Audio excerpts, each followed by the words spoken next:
শৈত্যপ্রবাহ ও কুয়াশাচ্ছন্ন আবহাওয়ায় সরিষা চাষিদের করণীয়। শৈত্যপ্রবাহ ও কুয়াশাচ্ছন্ন আকাশ হলে সরিষার পাতা ঝলসানো রোগের প্রকোপ বেড়ে যেতে পারে।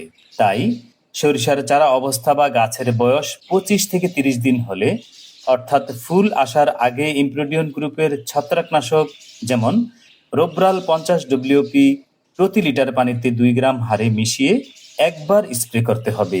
অথবা ফুল শেষ হবার সাথে সাথেই একই গ্রুপের ছত্রাকনাশক যেমন রোব্রাল 50 ডব্লিউপি প্রতি লিটার পানিতে 2 গ্রাম অথবা ডাইফেনোকোনাজল প্লাস অ্যাজোক্সিস্ট্রিবিন গ্রুপের ছত্রাকনাশক যেমন এমিস্টারটপ 325 এসপি প্রতি লিটার পানিতে 1 মিলিলিটার হারে মিশিয়ে 10 দিন পর পর 2 থেকে 3 বার সমস্ত গাছে স্প্রে করতে হবে।